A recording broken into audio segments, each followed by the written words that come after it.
it is time for some cookies. If I can open this box. Oh, Look, these aren't Girl Scout cookies, but they will do. They will do. Costco chocolate chip cookies are the way to go. Hello, my name is Graham. My mouth is full. And welcome to the Girl Scout cookie tag. Gotta get that cookie down. This is a really fun tag that was brought up to me by one of our commenters, one of my commenters. Thank you, Stargator2892, for bringing this up. I'm excited. I didn't know what this was. I'm pretty new to booktube, so I don't know a lot about these like fun tags. But this tag was made by Just Martine. I'll have her video linked in the description. Pretty much, I'm gonna go through every Girl Scout cookie and give you guys a book recommendation based off of that cookie. So this is a pretty fun tag. I'm really excited, and hopefully I can remember my Girl Scout cookie knowledge. And also, I need to go buy some because it is Girl Scout cookie season still. I believe it ends mid-April. So go order those Girl Scout cookies. So with that being said, we're gonna start off with Trefoils. It's the classic shortbread cookie for Girl Scouts. Most people don't order them. So the prompt is a classic novel you love. I went through a lot of lists of classic novels to be like, have I read a classic novel? Am I a classic novel connoisseur? And yes, I have. My favorite classic novel is The Outsiders by S.E. Hinton. The Outsiders I read a long time ago in middle school. So that was like 20 years ago or more. No, it was less than 20, 19 years. I'm not that old, guys. I read it in middle school for the first time and saw the movie as well because my brother recommended it to me. So this holds a really special place in my heart. This is why it's one of my favorite classics. It's about greasers versus the Socs. Socs are more of like posh, rich kids of the school, and the greasers are more of the poor back in the 1950s. And you followed this kid who joined the greasers, this gang, and they called him Pony Boy. And it has one of those classic lines that we all know today: stay golden, Pony Boy, stay golden. And it's always stuck with me. It's always be a good kid. Keep going through. It was this fresh kid that wanted to prove himself, but yet everybody saw he had a good heart. And there's a lot of violence in this book, obviously. Not like graphic, but there's a lot of gang wars and heartache and trauma. And this book is really, really short, but makes a really huge impact. And so I really love The Outsiders. It's a classic, and if you've never read The Outsiders, it's a really quick read, under 200 pages. And so I recommend that for anyone who wants to read a fun, good classic. That's a great one for me. Next up, the next Girl Scout cookie we're going to eat.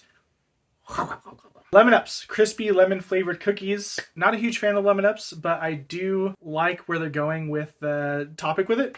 A book you find inspiring, right? Because the citrus flavors, they make you go like, "Mom." My book's kind of a sad pick for this. So the book I find inspiring is Beartown by Fredrik Backman. Beartown is about a town that's called Beartown, or Bjornstad in Swedish, that's originally Fredrik Backman's native area.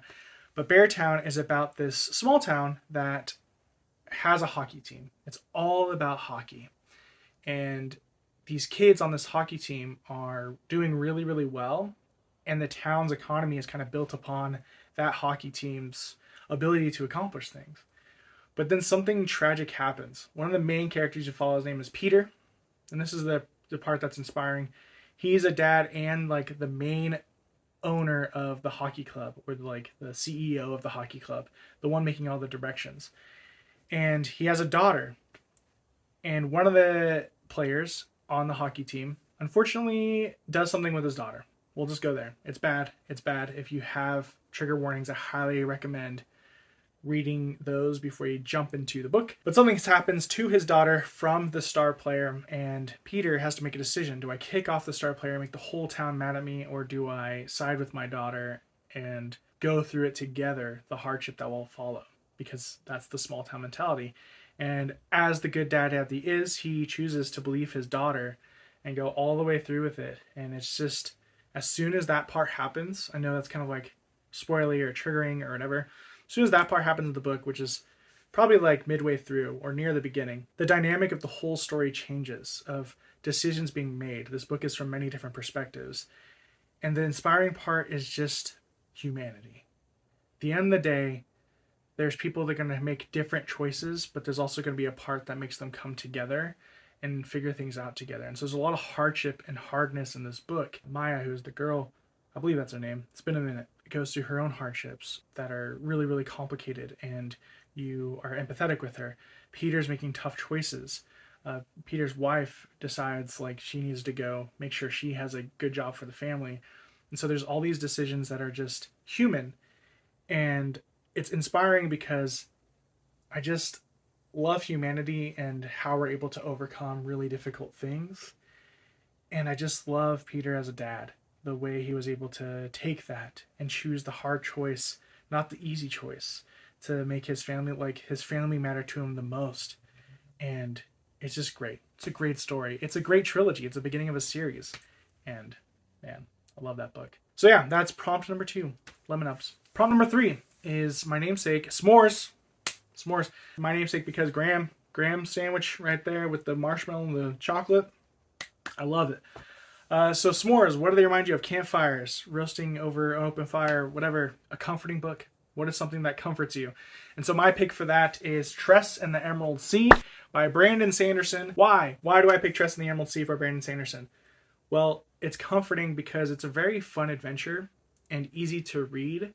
And there's not a lot, there's stakes in it, but they don't feel heavy. They're not a heavy book. It's not like Beartown, which is pretty heavy, but inspirational at the same time. Tress is a comfort read for me. And there's a cute story behind it too. Like when my wife was pregnant with our son, who was born recently, if you see my other videos, you'll know about that. That was the first book I decided to read out loud because I heard once, the whole Mozart thing where you put like the speakers on a belly and the baby will hear the music and be like, oh, I'm so smart.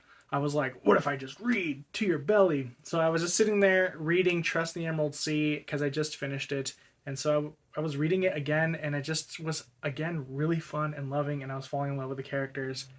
And a good time. It was one of the first ones I read out loud to my wife and my son when he was inside her pregnant belly. And so that was really, really cool and a great comforting experience to me. Like, I just have a great memory with that book, and so when I read it, it's just a comforting, nice book and an easy read. If you've never read Brandon Sanderson, it's a great jumping in point. A lot different from his other books, just a nice, cozy, comforting book. I liked it. Fourth prompt is Adventurefuls, the indulgent brownie cookie with caramel flavor creams. I love these. These came out a couple years ago, I think. They were awesome. And so the prompt for this is, what is an adventurous book? And I thought really hard about what adventurous mean. Like, is it me getting out of my range of what I typically read, or is it something that was fun to just travel to different places and have this like little adventure? And so I picked the latter, and it might be a weird pick. I don't know if people have heard of this book, but it's Exo Hunter by Jeremy Robinson. It is a sci-fi adventure following this person named Dark Horse, I believe, and he is someone who got frozen in the 1980s. He was like a spy working for the CIA, and he defrosted like 1,000 years later. I don't remember the exact time he defrosted later, but everything is all of a sudden in space. He gets waken up by these scavengers who are pretty much like Nazis. Like it's a dystopian future where Nazis pretty much won and took over the world and the universe. So they're space traveling, all this type of stuff.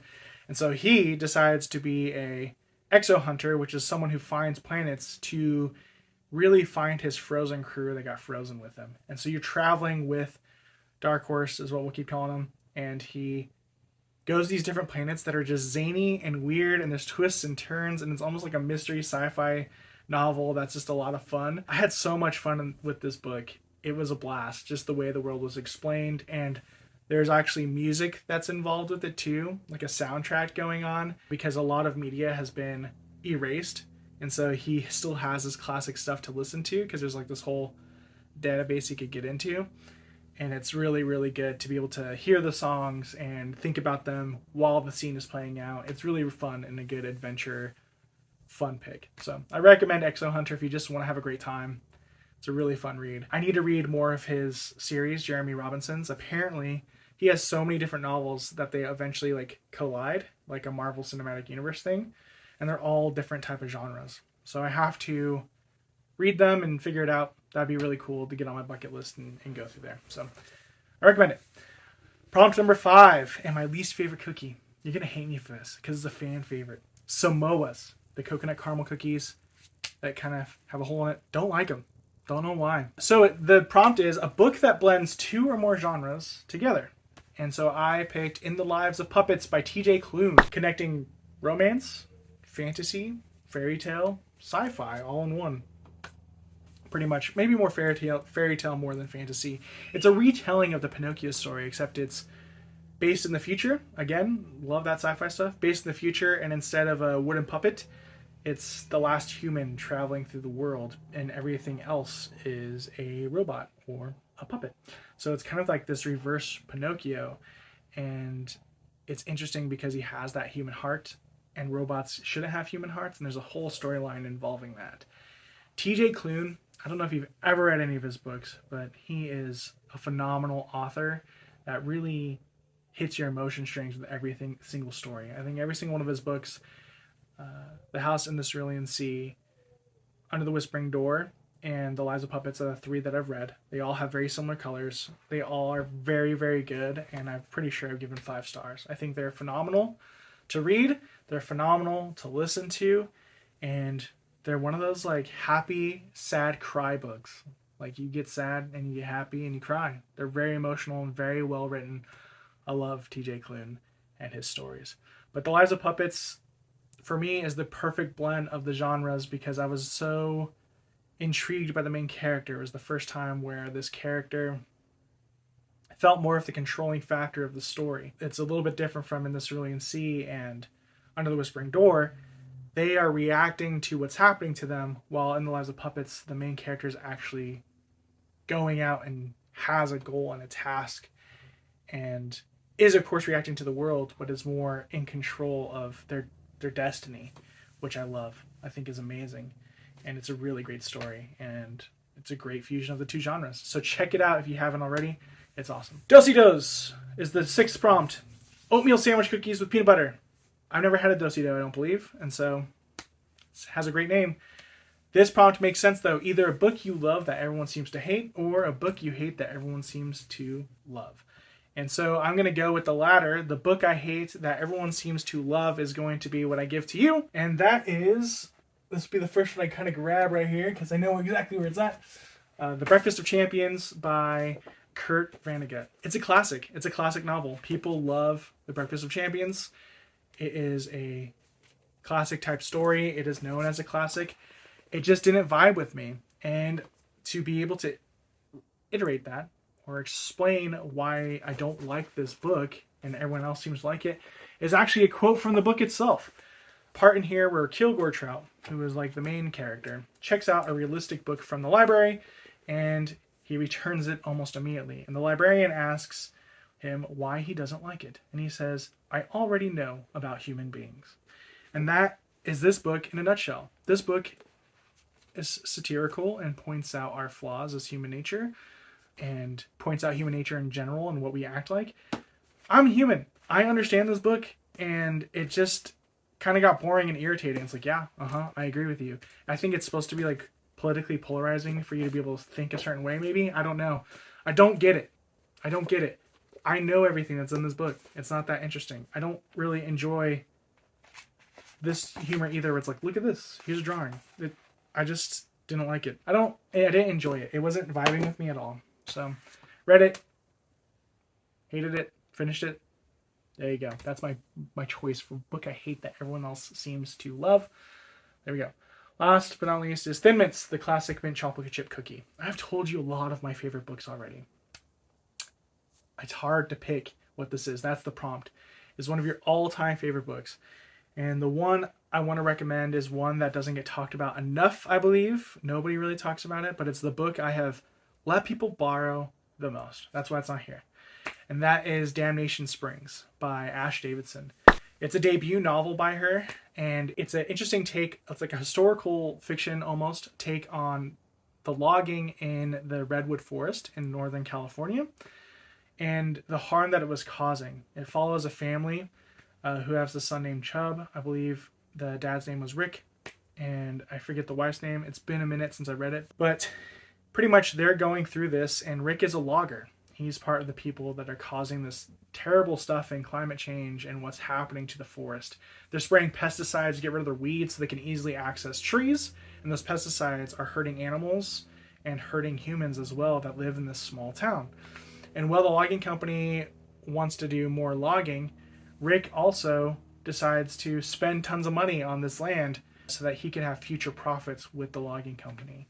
And the wife all of a sudden wants to be able to protect the forest more because she is I forget the name of it, but she goes to people's houses, house nurse, to help with pregnancy deliveries or deliveries of babies, pregnancy deliveries. I don't know what that is, but deliveries of babies. And she begins to see these weird side effects of the crops. And so you just see this like turmoil in this community and what's happening with it. And it's a heartbreaking good story that I just couldn't put down. Every single page that I read felt like I was watching some sort of drama, and there's parts that made me stand up and scream, like, what are you doing? There's parts that it was like every chapter was the end of an episode. I just was shocked, wanted to keep reading, and my wife will attest to this, but as soon as I hit the end, man, I was crying so hard. It was crying so hard at the end because there was so much that was just going, you're like, this is ending the way it should, and then something happens that just brought me to tears, and I loved it. And it's a great polarizing book. And so if you're into literary fiction and something that's kind of based in history, I highly recommend Damnation Springs. It's a wonderful novel, and just talking about it just makes me so... I almost want to pick it up and read it again, but I have to wait for it to get back, so there you go.